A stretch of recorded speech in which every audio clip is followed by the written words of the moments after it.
Bueno, esta semana estamos en la última semana de la clase, ¿no es cierto?, del curso, y en un tema que es bien relevante, digamos, para la historia, como todo lo que hemos visto, pero particularmente importante en estos momentos, tiene una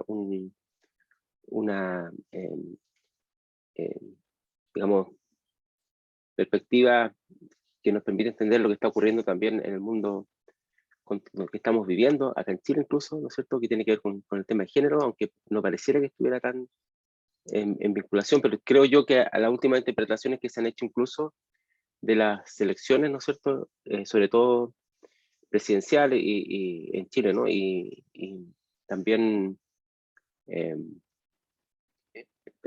parlamentarias, pero también lo que ha ocurrido en Estados Unidos, ¿no es cierto?, lo que ha ocurrido en Brasil y en otros países.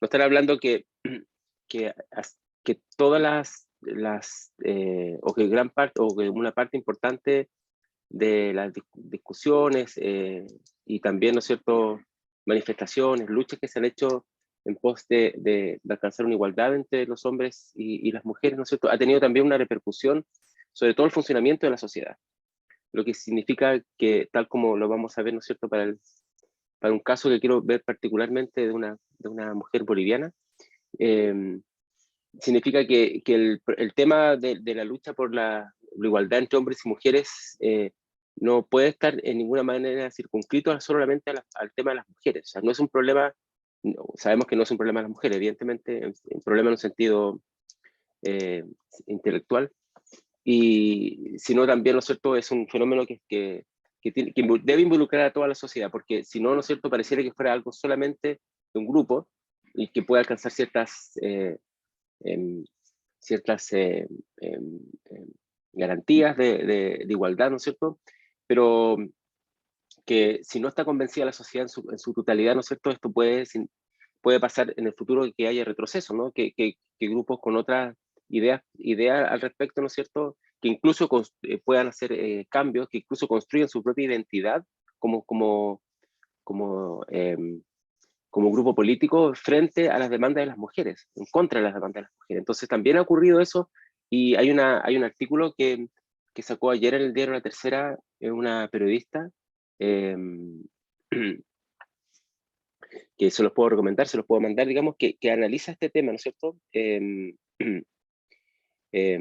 donde ella muestra que, sobre todo para el caso de Parisi, ¿no es cierto?, hay una reacción, pero también en el tema de Kast, ¿no es cierto?, hay una reacción frente a lo que ha sido el papel del hombre y las mujeres en la sociedad, y todo lo que ha significado lo que estamos mirando acá en esta clase, la lucha y los avances por la igualdad, ¿no es cierto?, entre hombres y mujeres. Tiene un correlato de reacción si no va acompañada de un cambio en toda la sociedad, ¿no es cierto?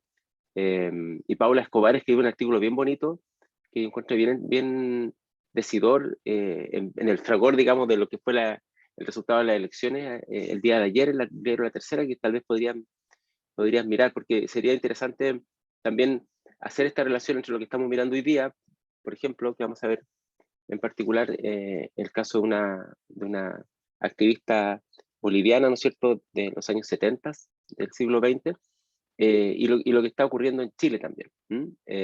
No solamente verlo como una especie de reacción patriarcal, en una especie de visión un poco dicotómica entre buenos y malos, ¿no es cierto? Que uno lo podría mirar de esa manera, es decir, uno representa en el mal y otro representa en el bien, porque esas son visiones bien simplificadoras, digamos, sino más bien en el papel que jugamos los hombres y las mujeres en la sociedad.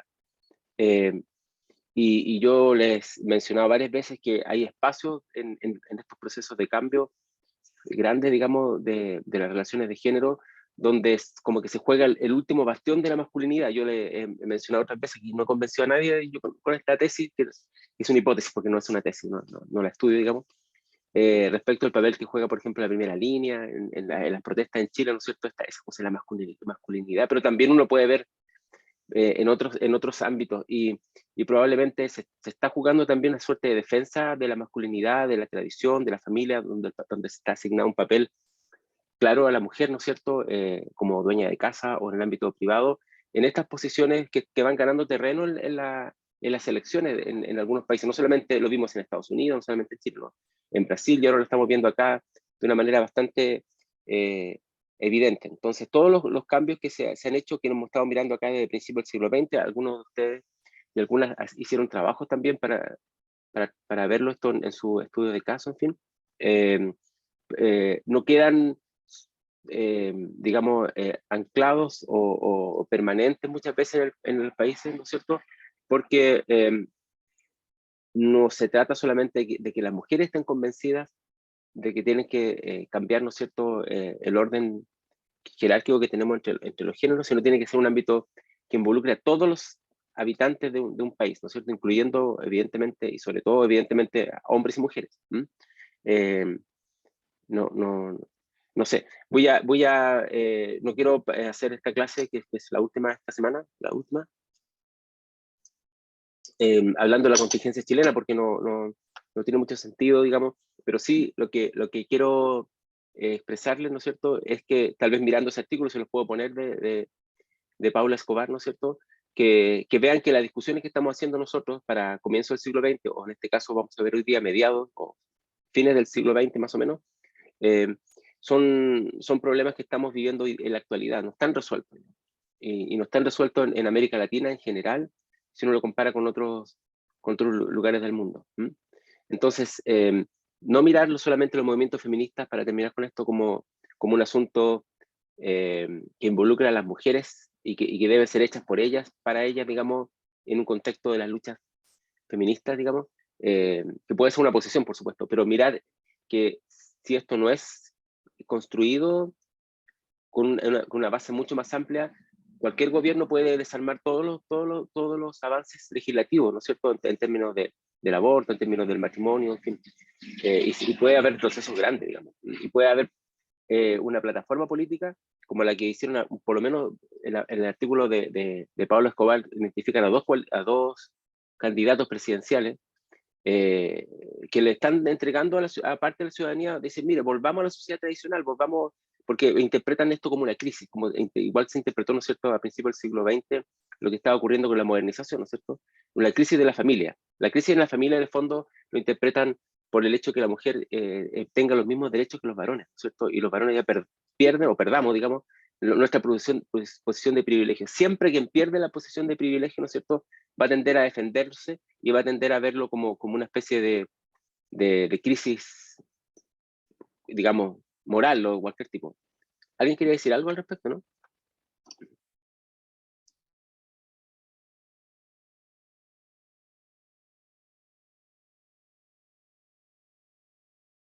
Bien, tal vez podamos discutirlo cuando veamos lo que estamos mirando hoy día para esta clase. Les voy a poner el artículo de Paula Escobar. Creo que es bueno ir leyendo esas interpretaciones actuales con los ojos de los historiadoras y de los historiadores, ¿no? Mirándolo desde la perspectiva temporal que miramos nosotros, tenemos esa particularidad, y no solamente desde la contingencia, evidentemente. Bien, entonces, estamos en el texto de Bárbara Potas, que tiene muchas cosas, digamos, sobre el periodo que ella denomina el nuevo movimiento femenino, y yo me he querido hoy día, digamos, concentrar en un aspecto de este movimiento nuevo femenino, no en el aspecto más, digamos, de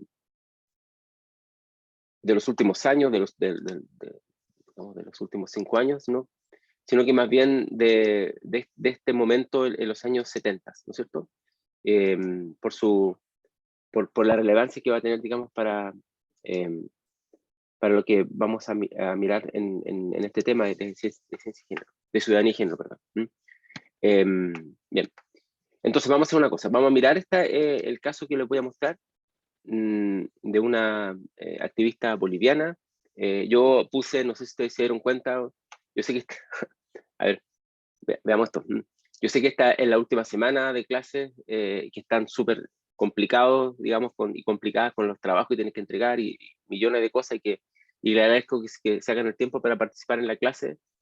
Pero siempre pienso que esto lo pueden ustedes utilizar después. Por eso es que puse un texto que vamos a ver hoy día en un curso anoche, por si hoy día, no me acuerdo, por si a alguien le interesa este tema, lo puede seguir desarrollando. Esta es siempre la idea de estos tipos de cursos. Bien.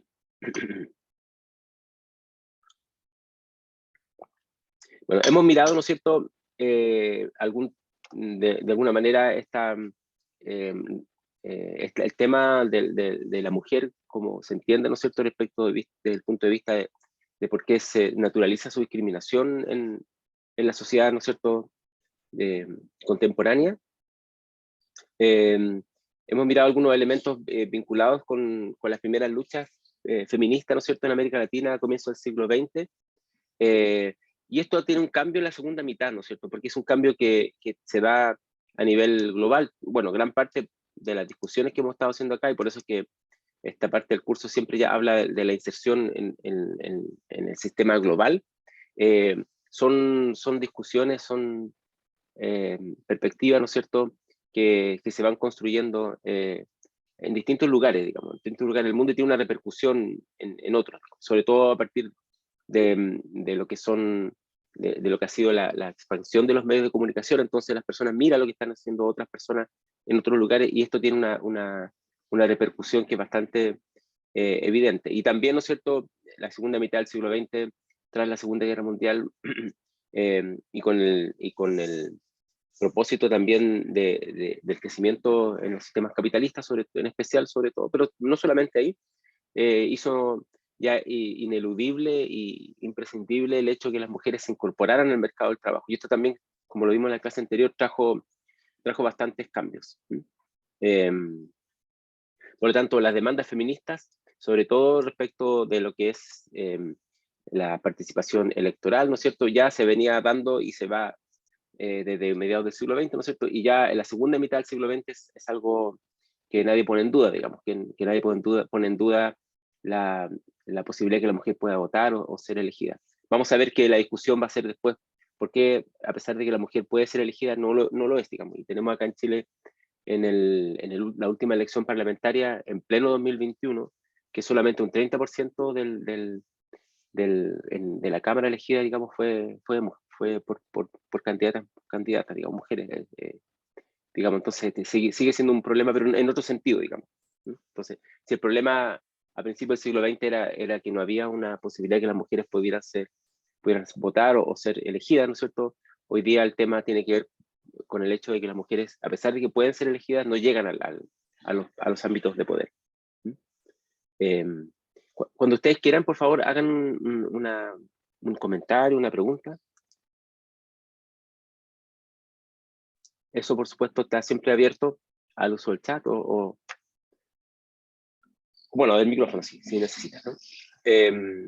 Bien, la discusión en los años 70 está muy marcada, ¿no es cierto?, desde los años 70 del siglo XX, está muy marcada, evidentemente, aquí no lo vamos a ver, pero está muy marcada por la Guerra Fría, como gran parte de lo que se vio en ese periodo, ¿no es cierto?, y por el hecho de lo permeable que era y que ha sido, digamos, las luchas también en América Latina respecto de visiones, ¿no es cierto?, marxistas, o el papel que jugaba, ¿no es cierto?, Cuba, la Unión Soviética en ese momento, como ciertos modelos también para algunos países en América Latina que, que observaban de alguna forma eh, el, la discusión sobre los avances, ¿no es cierto?, en la igualdad de género, lo ven, ¿no es cierto?, en general como un avance respecto de la igualdad, más allá del tema de género, sino más bien la igualdad como un fenómeno que tiene que ver con la posición social que uno ocupa, y que, como lo vimos para el tema indígena, que daba lo mismo si uno era indígena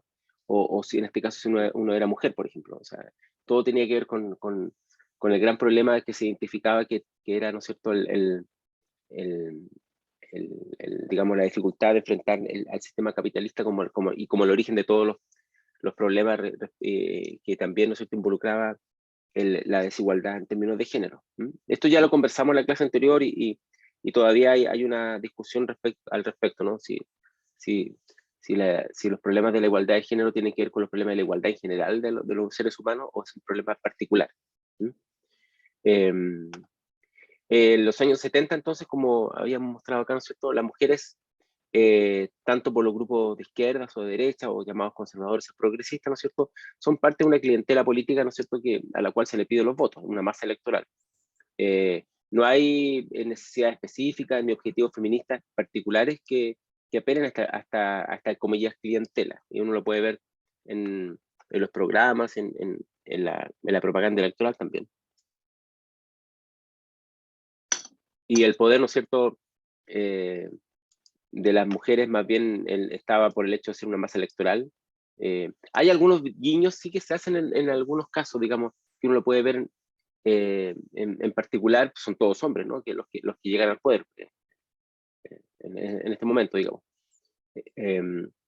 Y hay pequeños elementos, pero que mantienen la visión tradicional de la mujer como dueña de casa, en fin, que tal vez podría uno encontrar en algunos políticos de la época. También uno podría verlo en el caso mismo de Perón, ¿no es cierto?, que se ha discutido muchísimo respecto a su visión de su madre o de Evita, digamos. Igual hay unos elementos que son como particulares asociados a las mujeres, pero no a los objetivos feministas, es decir, no a los objetivos respecto de una igualdad entre los géneros, ni mucho menos, digamos, porque sigue manteniendo esta idea de que las mujeres tienen un papel tradicional, digamos, que es quedarse en la casa, digamos, que es lo que se está discutiendo hoy día, que es lo que como comencé la clase, digamos, también, ¿no es cierto? Y esto, no, como aparece acá, ¿no es cierto?, y lo dice la autora que estamos mirando, ¿no es cierto?, para Potas, no es algo que se circunscriba solamente a los ámbitos conservadores, que diría uno es bastante evidente que los conservadores mantengan, como su nombre lo indica, ¿no es cierto?, la tradición y donde la mujer, ¿no es cierto?, ocupe un papel, digamos, de dueña de casa. También, ¿no es cierto?, se dan los círculos de las izquierdas, lo que llaman algunos los círculos progresistas. Incluso para la feminista era más difícil ahí, por razones bien curiosas, digamos, expresar sus objetivos de igualdad que muchas veces en los sectores conservadores, porque en los sectores conservadores se vio a la mujer como la defensora de la familia, como la defensora de las tradiciones, y muchas veces, sin quererlo, digamos, se les dio mucha más autonomía para que las mujeres se organizaran y tuvieran, ¿no es cierto?, de alguna forma, de ahí salen, de hecho, grandes feministas de América Latina tuvieron, ¿no es cierto?, esa posibilidad de expresar, digamos, sus objetivos que eran efectivamente feministas. Pero el problema, ¿no es cierto?, era que en los círculos, como lo vamos a ver acá, ¿no es cierto?, de las izquierdas, aquí le falta una vez, esto era más complejo. En primer lugar, el feminismo se asociaba con las clases altas o medias.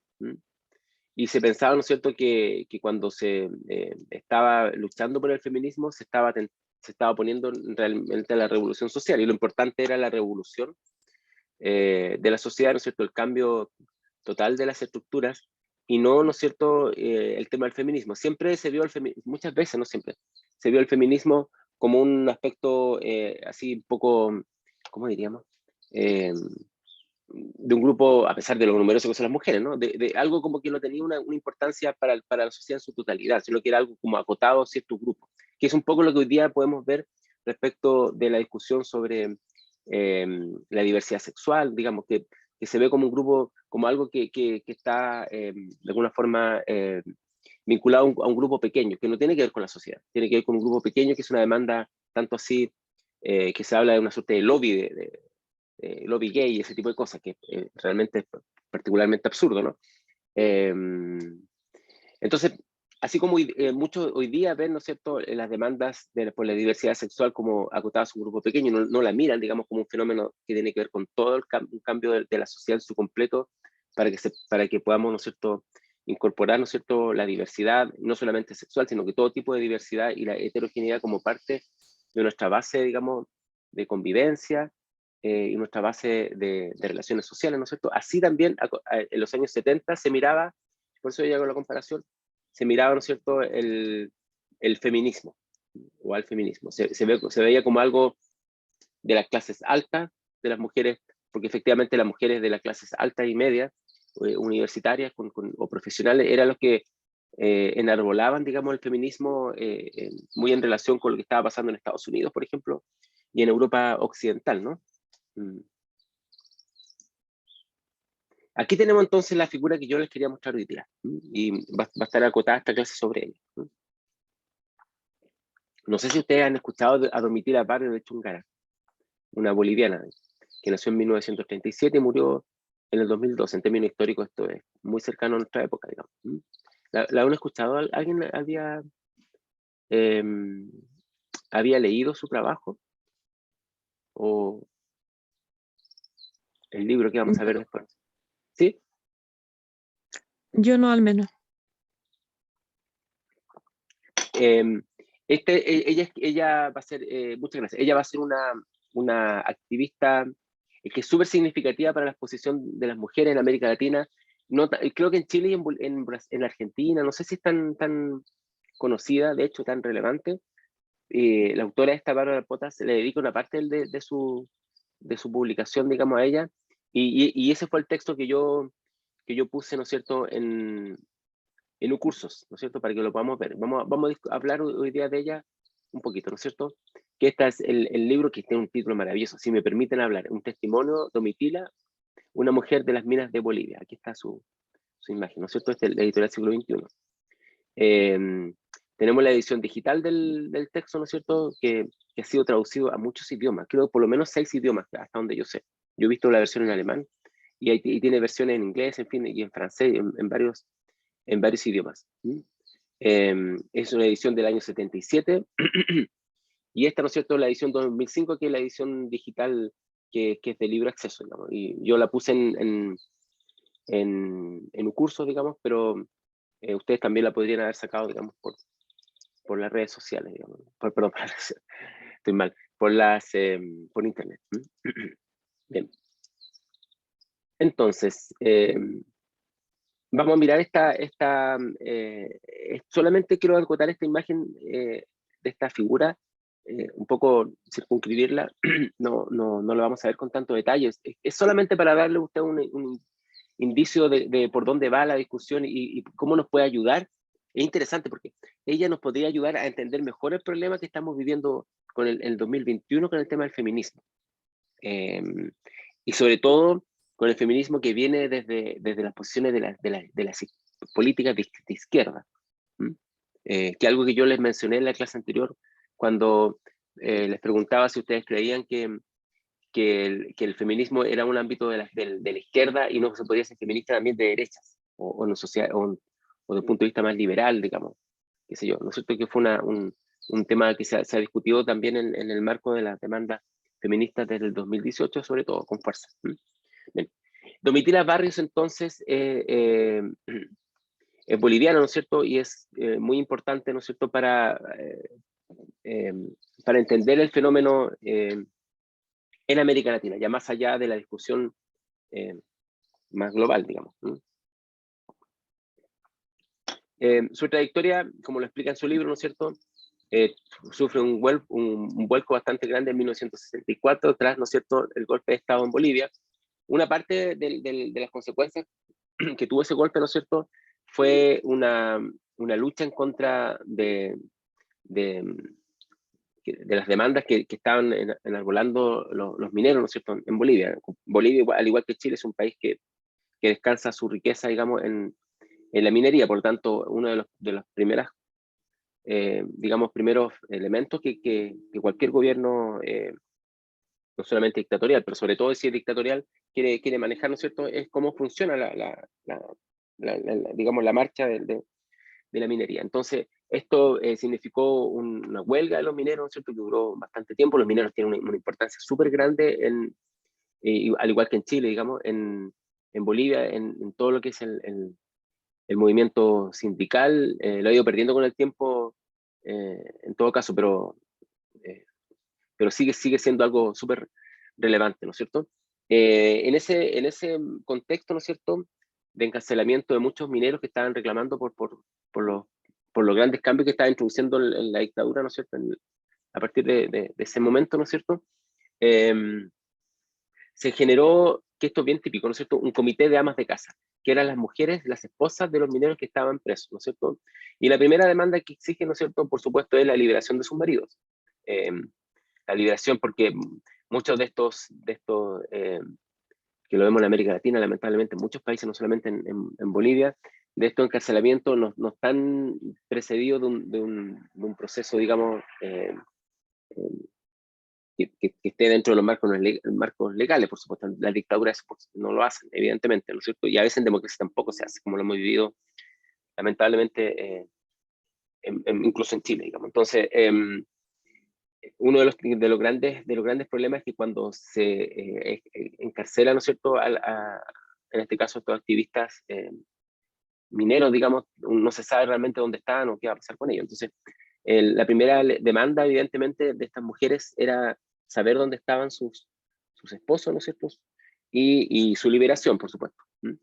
Bien, entonces, como esto está permeado, ¿no es cierto?, en el marco de la Guerra Fría, de una visión de que las grandes demandas de los sindicatos son las demandas que están organizadas en relación a visiones marxistas, digamos. Una parte importante de la lucha que ellas hacen van a ser, ¿no es cierto?, va a ser no solamente para exigir la liberación, sino que también para luchar contra los intereses capitalistas y del Estado, que era según su visión, era el origen de los problemas que tenía, ¿no es cierto?, la minería y su marido, ¿no es cierto?, en Bolivia. Lo interesante acá, ¿no es cierto?, es que esto está organizado como un comité de amas de casa, o sea, como un rol tradicional de las mujeres, ¿no es cierto?, como una defensa de la familia. Esto es transversal a las derechas y a las izquierdas, digamos, en el sentido que las mujeres son vistas como las defensoras de la tradición, las defensoras de la familia, ¿no es cierto? Y por eso, ¿no es cierto?, es que esto se enarbola. Vamos a esperar que mi gatita baje un segundo. Siempre, hasta ahora empieza como a moverse en el escritorio. Bien. Entonces, no la vieron porque estoy sin la pantalla, pero andaba por ahí. Bueno, entonces son muy característicos esta perspectiva, ¿no es cierto? Que las mujeres se ven como las defensoras. Da lo mismo si tú estás en la derecha, si eres conservador y quieres que la mujer defienda a la familia frente a los cambios que trae, ¿no es cierto?, lo que se llama la secularización de la sociedad, ¿no es cierto?, como ocurrió desde el fin del siglo XIX, o si tú estás en la izquierda y quieres que la mujer, ¿no es cierto?, luche en contra del capitalismo, ¿no es cierto?, y del Estado, porque está afectando también, ¿no es cierto?, a sus propios, a la propia familia, a los hijos, a la alimentación, a la educación de los hijos, etc. Siempre esta mirada tradicional sobre la mujer funciona en distintos ámbitos que uno pueda mirar, tanto sea de las derechas como de las izquierdas. Pero esto es lo bonito de este trabajo, bonito en el sentido de interesante, ¿no? Que en el marco de estas luchas, ¿no es cierto?, contra el Estado, contra el interés capitalista, muchas mujeres de estos grupos se dan cuenta que también tenían que luchar contra los prejuicios de sus propios maridos. O sea, los maridos encarcelados podían estar de acuerdo y de hecho apoyaban, digamos, que las mujeres se organizaran y lucharan contra lo que ellos estaban viviendo, pero no que adquirieran, ¿no es cierto?, el protagonismo que adquirió Domitila. Y ahí es donde hay un problema, porque el protagonismo está asociado a los varones. O sea, las mujeres se lo ve como un frente que pueda, ¿no es cierto?, digamos, ejercer una presión, pero cuando los varones ya están liberados o cuando los varones ya retoman el poder, digamos, las mujeres vuelven a sus casas, siguen siendo amas de casa, cosa que no ocurrió con Domitila. Eh, ya sabemos que uno de los grandes problemas para que las mujeres ejerzan sus derechos tiene que ver justamente con el matrimonio. El matrimonio es el factor más importante, o uno de los factores más importantes, junto con la educación, por supuesto, que mantiene, que hace pervivir, ¿no es cierto?, la sociedad patriarcal. Entonces, si la mujer no se puede separar, por ejemplo, tiene que ser una ama de casa mantenida por el esposo, ¿no es cierto? Toda su interés respecto de un cambio respecto de la desigualdad de género, ¿no es cierto?, son muy difíciles que la pueda llevar a cabo. Ahora, ellas poco a poco se están viendo como un grupo independiente dentro del sindicato de trabajadores mineros. O sea, ven ya no se ven solamente como un sindicato más de los trabajadores mineros, sino como un aspecto particular. Ahora, al igual que las mujeres de principio del siglo XX, ven, ¿no es cierto?, su demanda principalmente a fenómenos asociados a la propia familia. Por ejemplo, la construcción de escuelas, ¿no es cierto?, para sus hijos, la liberación de los maridos, por supuesto, que estaban siendo justamente encarcelados, y también, ¿no es cierto?, estaciones propias de radio. La radio va a ser el gran detonante, digamos, en este momento. Ya lo vimos a principios del siglo XX. Yo no lo pude desarrollar, lamentablemente, en este curso como hubiese querido, con mayor detalle, pero una colega de Estados Unidos, recordarán, hizo una conferencia sobre el tema de la radio. La radio es re importante para entender cómo se forman, ¿no es cierto?, las organizaciones sociales en el campo, por ejemplo, porque la radio tiene una extensión prácticamente total, no total porque depende de la orografía, pero en general, ¿no es cierto?, si se instalan antenas puede tener una ampliación bastante grande. Entonces ahí había que instalar radio y sobre todo antenas, y esto era algo que también las mujeres pidieron.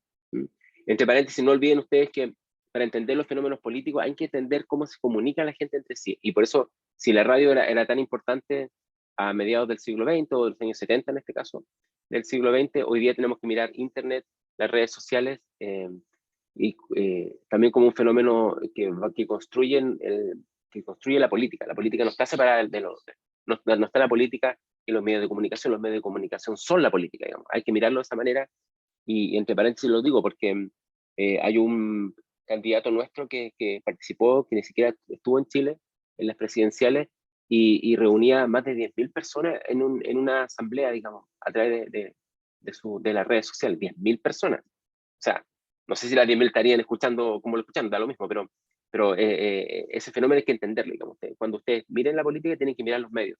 Y en este caso la radio juega un papel muy, muy relevante, y por eso que las mujeres lo ponen como parte de su demanda.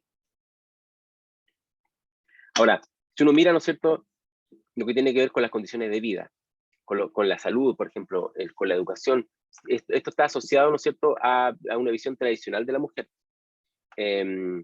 Este grupo que dirige, ¿no es cierto?, Domitila Barrio, está asociada a estas visiones tradicionales de la mujer, y rechazan las demandas feministas por pensar que las demandas buscaban dividir al movimiento sindical. Y mira las demandas feministas como un asunto de la clase media alta, que creo que todavía se mira un poco así en algunos lugares, ¿no? Ustedes me dirán si lo miran de esta manera, si se ve así, digamos, no sé. Tal vez si nosotros estamos en la universidad no nos damos cuenta porque vivimos una burbujita, y nos cuesta salir de la burbuja universitaria, lamentablemente. Tenemos que hacer un gran esfuerzo para poder mirar más allá de la universidad, por supuesto. Y tal vez no vemos lo que está ocurriendo, pero en otros lugares de la sociedad, ¿no? Evidentemente que no todos podemos ver. No tenemos una visión panorámica, nadie lo tiene, digamos, de la sociedad en su totalidad, pero yo no sé si en este momento las personas que viven en sectores no urbanos o sectores muy desvinculados de lo que son, digamos, las perspectivas de la gente que está en la universidad o que tiene vínculos universitarios, ¿no es cierto?, si mirarán también el movimiento feminista como algo de la clase media alta o de las mujeres ilustradas, no sé. Tal vez ya es distinto en este momento, y ustedes me dirán que son demandas que son apoyadas transversalmente, pero si alguien quiere dar su opinión lo puede hacer, digamos, pero en este momento, tal como lo vemos en la autora que estamos revisando, se ve la demanda feminista como un asunto meramente de las clases altas, digamos, que no tenía que ver con la mujer, porque la mujer lo que tenía que hacer en su trabajo, digamos, sindical, y digo sindical porque era sindicato, es reforzar la visión tradicional de la mujer. O sea, que la mujer refuerza su visión tradicional cuando logra que las condiciones sociales cambien. Y las condiciones sociales cambian porque se ayuda a sus hijos, a sus hijas, digamos. Bien. Bueno, este trabajo le interesó a mucha gente, el trabajo de estas mujeres brasileñas, perdón, en Bolivia, y coincide, ¿no es cierto?, con la conferencia mundial que la ONU, ¿no es cierto?, hace en el año 1975 en México, que va a ser un hito para la participación de la mujer en América Latina, y también, ¿no es cierto?, por el interés que hay en este caso, una cineasta brasileña que hace el contacto para que inviten a Domitila ahí está mal escrito, a este congreso, ¿no es cierto?, esta conferencia mundial de las mujeres. Ustedes saben que siempre que se hacen, es una tradición, estas grandes conferencias organizadas por organizaciones como la ONU u otras, ¿no es cierto?, siempre a la ONG en el mismo lugar y al mismo tiempo hacen sus propias conferencias. Y eso pasó, la más famosa, la conferencia de Río, con los temas medioambientales, por supuesto, ¿no es cierto? Pero sí ocurre esto, y también ocurrió, ¿no es cierto?, en el año 75, donde las mujeres van a participar en estas conferencias, ¿no es cierto?, organizadas por la ONU, pero también en las que estaban paralelas, que son las más relevantes, creo yo, para entender este fenómeno. Estas conferencias paralelas de las ONGs, organizaciones no gubernamentales, ¿no es cierto? Vamos a poner mayúscula. ¿No es cierto? Fueron las que más tuvieron influencia respecto a la discusión posterior en América Latina. Bueno, al mismo tiempo hay que decir que en Cuba se organizó también una conferencia donde invitan a gran parte de los países latinoamericanos como para hacer una especie de contraste respecto a lo que hacía la ONU, que lo veían como parte de la influencia de los Estados Unidos, porque, digamos, porque efectivamente en el marco de la Guerra Fría, ¿no es cierto?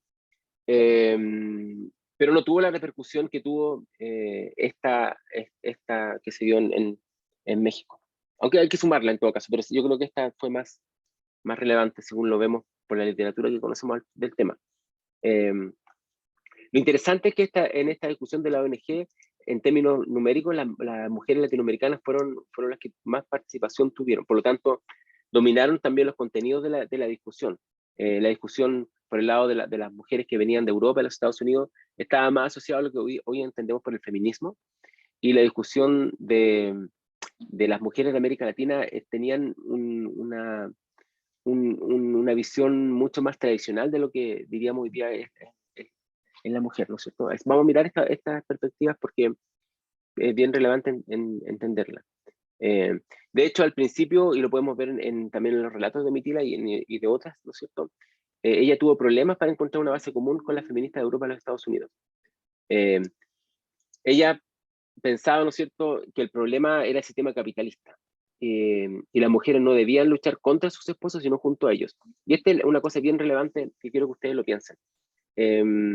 Muchas veces la mirada de esta perspectiva, en este momento, era que si se asumían las luchas feministas, se terminaba peleando contra sus esposos.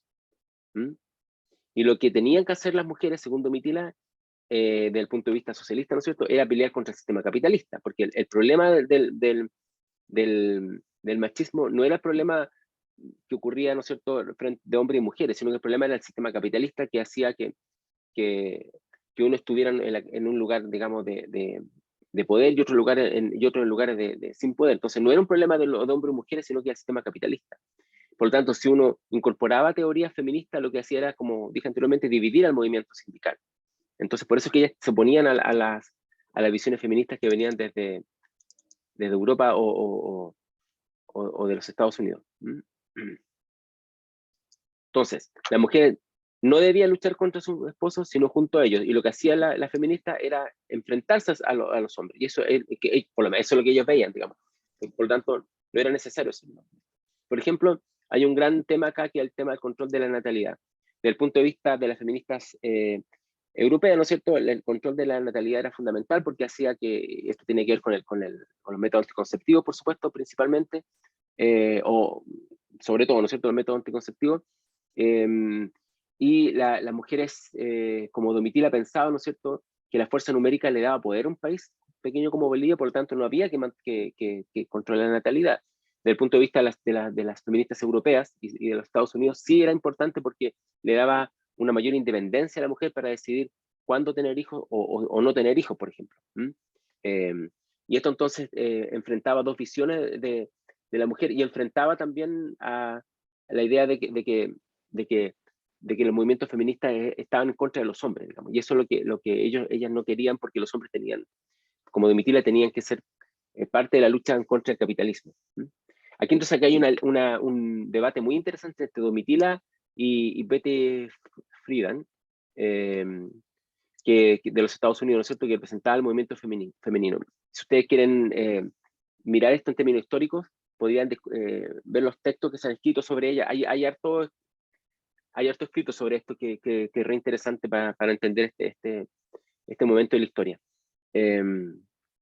Para la feminista de Estados Unidos, ¿no es cierto?, lo importante era la igualdad de la mujer en la familia y en el trabajo, y también la autodeterminación con respecto al embarazo y al parto, digamos, que es un poco lo que miramos hoy día de las demandas feministas, ¿no es cierto? Y eso, ¿no es cierto?, la Domitila y otras, ¿no es cierto?, lo veían como algo que atentaba en contra de la unión que tenían que tener hombre y mujer en contra del capitalismo. Por lo tanto, no lo aceptaban como algo, digamos, que pudiera ser parte de sus demandas. Bueno, tras esta conferencia, Domitila se convirtió en una de las figuras simbólicas más importantes de los problemas de las mujeres en los sectores pobres de América Latina y también en el llamado tercer mundo. Así pues, es el símbolo, digamos, de esto. Por eso yo lo quise hoy día presentar, porque creo que no es tan conocida en Chile, digamos, pero es súper relevante para entender el sistema, o sea, perdón, el fenómeno histórico del feminismo en América Latina. Y acá tenemos entonces, que es la última parte que quiero presentar, el texto, si me permiten hablar, que fue un relato autobiográfico que fue publicado por una... ¿Están recién viendo la presentación? ¿No la estaban viendo antes? Sí se veía, profe. Ah, ya, que este computador me dice, ahora están viendo su presentación los estudiantes, sí, me está diciendo cosas que no ocurren. Este es un computador deshonesto, me dice mentiras para ese poquito. Me está diciendo cosas que no ocurren. Bueno, en fin. Entonces, Moema Wieser, entonces, va a ser lo pronuncio como si fuera alemán, no sé dónde que eso. Va a ser, ¿no es cierto?, la que le ayuda a publicar, una socióloga, en fin, este libro que se llama Si me permiten hablar, que es el libro que les mostré. Este es un libro conocido como literatura del testimonio, que ha sido súper relevante para entender el fenómeno del feminismo y del tema de la mujer no solamente en América Latina, sino que en el mundo. La contribución, ¿no es cierto?, era principalmente era dar a conocer al mundo, digamos, la vida de las mujeres de los sectores pobres de América Latina, que no había otra manera de conocerla. Esto ahora ha cambiado, por supuesto, gracias a las redes sociales y los blogs. Antes los blogs, más que las redes sociales, sobre todo los blogs, que han permitido, ¿no es cierto?, generar plataformas de lo que llamaríamos acá literatura del testimonio. O sea, ya la literatura del testimonio, también los videos son muy relevantes en la actualidad y están diseminados por millones digamos, de relatos, ¿no es cierto? Y digo millones porque efectivamente son muchísimos en todo el mundo, pero en este momento no era así. Y entonces este libro ayudó a que el mundo conociera cómo estaba viviendo la mujer en América Latina, en las partes de los sectores pobres e indígenas, ¿no es cierto? En este texto, como ustedes lo pueden ver, se los dejé en un curso por si a alguien le interesa y lo puede mirar en algún momento, tal vez en las vacaciones, ¿no es cierto? Ustedes se dedican a leer esto o cuando puedan. Es interesante porque aquí no hay posiciones feministas. Se siguió manteniendo la idea, ¿no es cierto?, que el feminismo como tal era cuestión de las mujeres burguesas. O sea, la mujer de la clase baja, indígena de América Latina, tenía que mirarlo de otra forma. Y también muestra, ¿no es cierto?, las relaciones que hubo entre Domitila y las feministas de Europa y los Estados Unidos, ¿no es cierto? Esto ha sido estudiado, y hay muchísima literatura al respecto, ¿no es cierto?, en el sentido de que gracias a este texto, gracias a estas reuniones que hubo en México, las feministas de Europa y los Estados Unidos miraron las cuestiones sociales y las consecuencias del colonialismo como parte también de los fenómenos que enfrentan las mujeres en el mundo, que es cosa que ellas no habían visto porque no tenían cómo saberlo. La visión feminista es una visión universal respecto de los derechos de las mujeres. Da lo mismo si uno vive en Argelia o en Nueva York, digamos, o en Estados Unidos. Sin embargo, gracias a Domitila, y por eso la importancia de este libro que fue publicado en distintos idiomas, se pudo ver, ¿no es cierto?, que el fenómeno social de la desigualdad, ¿no es cierto?, económica, y también el colonialismo que hace que las mujeres de origen indígena sean vistas, ¿no es cierto?, de una manera muy distinta a las mujeres de origen europeo, y eso les pasa no solamente en América Latina, les pasa también en otras partes del mundo, era un fenómeno también muy relevante para entender la posición de la mujer en el mundo, que no se podía ver todo en términos universales, solamente de las mujeres, sino que había aspectos locales que eran bien relevantes de entender. Por su parte, las mujeres, como Domitila también, de los sindicatos, también aprendieron hasta qué punto la pertenencia a uno u otro género también determinaba sus situaciones de vida. Que no solamente era el capitalismo, no era el capitalismo el causante de solamente las desigualdades, porque podían ser incluso personas que se oponían al capitalismo y que sin embargo, el hecho de ser hombre o mujer hacía que tuvieran una posición muy distinta en términos sociales. Y también porque después se vio claramente, la historia nos muestra eso, que en Cuba, ¿no es cierto?, que en la Unión Soviética las mujeres no alcanzaron, a pesar de vivir una etapa, en una sociedad socialista donde había igualdad en la teoría, porque en la práctica nunca lo hubo ni lo hay todavía en los regímenes socialistas. No, las mujeres no lograron ocupar las posiciones de poder que ellas pensaban obtener. Y de hecho, si uno mira la historia a lo largo del siglo XX, uno puede ver, esa es mi opinión personal en todo caso, uno puede ver que las sociedades liberales, donde hay democracia, donde las mujeres sí alcanzan o alcanzan mayores niveles de igualdad, y no ocurre eso, no ha ocurrido por lo menos en el sistema socialista, no ocurre ni hoy día ni en China, no ocurre hoy día en Cuba, probablemente, tal vez me equivoque y esté diciendo cosas que no tengan mucho antecedente, así que ahí me disculpan si estoy generalizando. Pero este es un gran tema, digamos, un gran tema de discusión, no solamente en el periodo de los años 70 con Domitila, digamos, de Bolivia, sino que hoy día también lo podemos mirar, ¿no es cierto? Oye, cuando ustedes quieran, interrumpan nomás con sus comentarios, lo podemos ver al final si lo requieren. Bueno, esta conferencia es interesante porque concluyó con una declaración, la conferencia ya, no la de la ONG, sino la organizada por la ONU, que condenaba el colonialismo, porque está hay una influencia grande de haber sido en México, ¿no es cierto?, la conferencia, y también al neocolonialismo, y exigía la emancipación de las mujeres, pero no hablaba de las mujeres, sino que en general de los seres humanos, o sea, no hablaba en particular de las mujeres, ¿no es cierto? Y esta conferencia tuvo una influencia en muchos países y le dio visibilidad al tema, digamos, de la mujer y de las dificultades que está enfrentando en el mundo.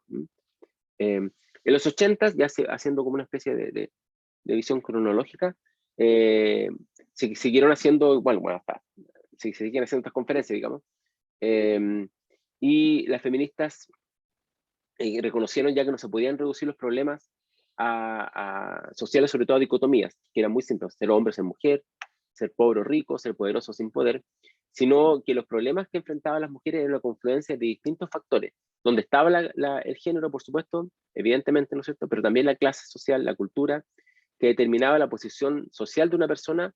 Por lo tanto, enfrentar el problema de la desigualdad entre hombres y mujeres era un fenómeno mucho más amplio. Eso se vio en los 80 con más fuerza, y se discutió mucho lo que se llama en español el empoderamiento, es un anglicismo de la palabra, ¿no es cierto?, empowerment, de la mujer, ¿no es cierto? La mujer tenía que de alguna forma, me carga esta palabra en español, pero empoderarse, digamos, darse poder o asumir posiciones de poder, para de esta manera, ¿no es cierto?, modificar la situación de la gran desigualdad que existía entre hombres y mujeres y que existe hasta hoy día.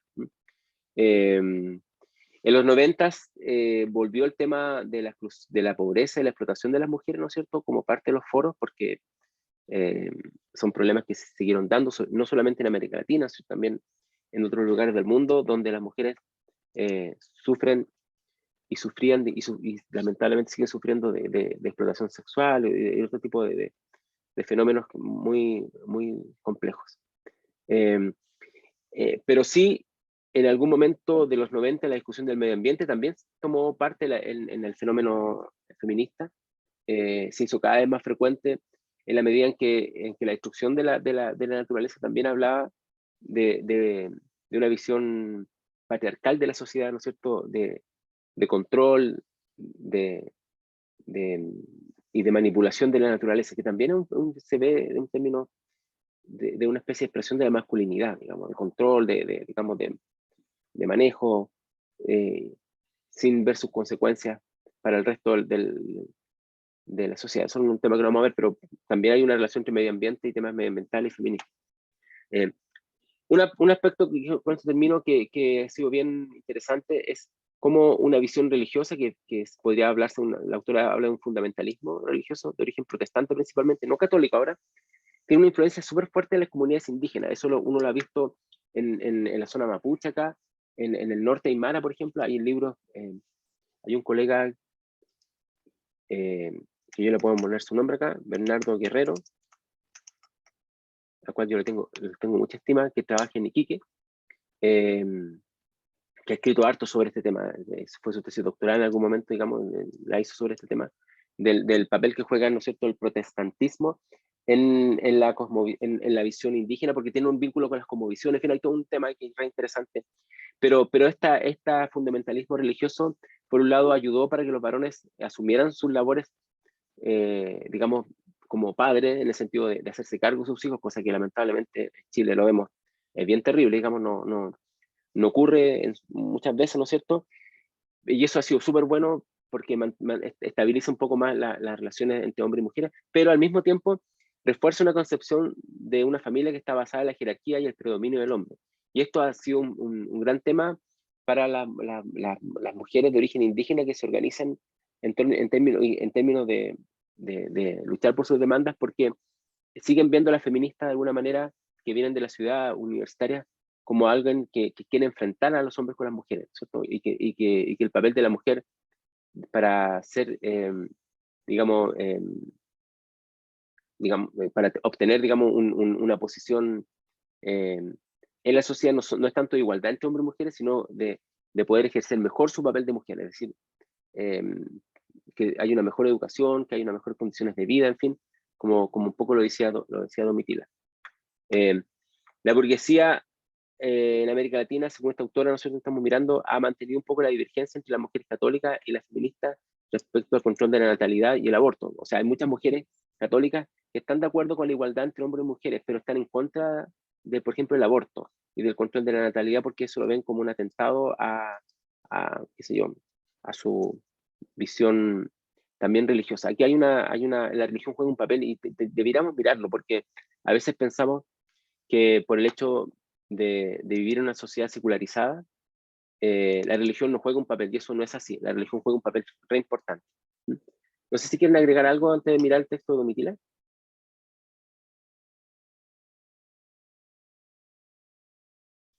Hablé harto yo porque se me enfrió el café. Bueno, dejo mencionado, esto no lo vamos a analizar porque no tenemos el tiempo para hacerlo. Solamente les dejo el texto y quiero mencionar un par de cosas. Un momento, aquí, que yo tenía marcada, ya. Hay una cosa que es re interesante para nosotros y quiero que por favor ustedes lo piensen respecto de cuando miren la lucha de las mujeres y el feminismo desde su posición como universitarias y universitarios. Le hablo no solamente a los varones, a todos, porque el tema del feminismo es algo que nos compete a hombres y mujeres, creo yo. Y ella dice que no queremos, dice, hacer nuestra lucha apartada, dice, los obreros y campesinos no más, sino que tiene que estar la gente intelectual, es decir, hay que incorporar a los intelectuales, hay que incorporar a los universitarios, por ejemplo. Pero siempre tienen ellos que estar acomodados a nuestra realidad, aplicando correctamente la teoría marxista-leninista en la realidad del país. Bueno, habla de su posición política, evidentemente. Pero lo que yo quería destacar no era tanto eso, sino que el hecho de que tiene que haber una cooperación entre la gente como ella, ¿no es cierto?, de comunidades indígenas, con la gente que viene de la ciudad, probablemente, que son son los intelectuales, en fin, pero debe haber no debe haber un control de uno respecto de otro, y eso es lo más difícil, porque los intelectuales tienden a, manejar la situación desde su punto de vista, y como el conocimiento tiene un sentido jerárquico, ¿no es cierto?, siempre se supone que los que tienen mayor conocimiento sobre un tema están en una posición de jerarquía superior, cosa que sabemos que eso no es así, pero ¿no es cierto?, esto se maneja así, de esta manera. Entonces, aquí, ¿cómo mirar el problema de las luchas feministas, pero desde una posición que no es la posición en la que estamos normalmente, en la universidad, en las ciudades, sino que mirarlo, por ejemplo, en estas comunidades indígenas? Este es un tema que hay que pensar. Y lo otro, ¿no es cierto?, es que para Domitila es el socialismo, ¿no es cierto?, el que va a crear las condiciones para que la mujer alcance su nivel. Y lo hará, dice, a través de su lucha, a través de su participación, y será obra de ella misma también su liberación. Pero es una liberación que tiene que ver con la liberación de las clases proletarias o de los que están en una situación de desmedro económico, digamos. Es una visión universalista, ¿no? Que no tiene que ver con la particularidad de las mujeres. Y por eso dice lo siguiente, y con esto termino, dice, pero yo pienso que en este momento es mucho más importante pelear por la liberación de nuestro pueblo junto con el varón. O sea, nuestro pueblo no se refiere solamente a las mujeres, ¿no? No es que yo acepte el machismo, dice, no, sino que yo considero que el machismo es también un arma del imperialismo, como lo es el feminismo. O sea, el feminismo también es un arma del imperialismo para ella, ¿cierto? Por lo tanto, considero que la lucha fundamental no es una lucha entre sexos, es una lucha de la pareja. Y después dice, y al hablar de la pareja, hablo yo también de los hijos, de los nietos que tienen que integrarse desde su condición de clase a la lucha por la liberación. Eso es interesante porque involucra a todo el espectro, digamos, no solamente a las mujeres, ¿m? Sino que también al resto de la familia.